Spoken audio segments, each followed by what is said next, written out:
fastest growing economy, but everybody said that. Along with the fastest, one of the fastest growing, we're also the largest economy if it comes outside in terms of economic terms, outside of the US and China. But we're on a fast track.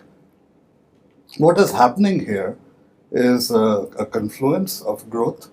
We're seeing a confluence of growth, and people are used to calling BRICS as emerging markets.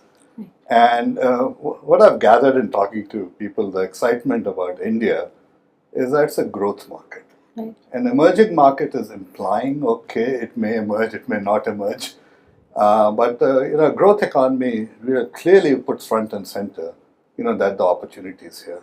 And just to put a little bit of context, especially for our listeners from outside of India, that last year the growth rate in the airline industry was 23.4%. By contrast, China was 10.7% and the US was 3.1%. In a relatively slow year, 2017 was relatively slow, the Indian automotive market grew at 13.7%. So it is the size, it is the opportunity. And one of the issues is that if one is waiting by the sidelines to figure out should I not, whether India is too risky, what's the political risk, etc. If you're going to spend your time on the sideline thinking, then by the time one enters into this market, you will have incumbents. So it's actually, better for people to look at the Indian market and come in the inception rather than at a time when the incumbents are there and you have to chase them out. Thank you. So a lot of people, particularly in the West, kind of perceive India as a difficult place to invest, a difficult place to do business. Is this changing, and how is it changing?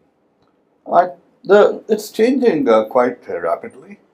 We've had some structural changes in rules, tariffs, and so on and so forth.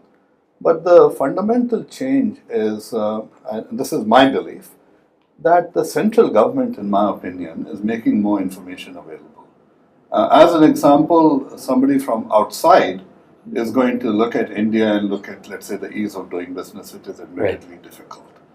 But if we look at Telangana, and we are right now sitting in Telangana or the neighboring state, Andhra Pradesh, or we look at some other states, the ease of doing business in these states can be actually much better than the national average.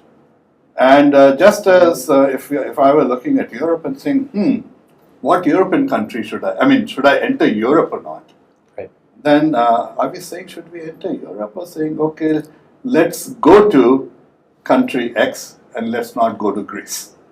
Right. Okay. In a similar sense, if somebody is looking for investment opportunities, market growth opportunities, it is really important for them to analyze what they want to do and where they want to do it. So if it is tourism, okay, Rajasthan and Kerala. If it is automotive production, then we should be looking at Chennai and Pune. If it is looking at IT, then they ought to be really considering Hyderabad and Bangalore. Right. And so it's really important to understand India, because there is no one India. And if one decides to enter India and for their context decides to go to the least productive and the slowest to growth area, it's their own fault.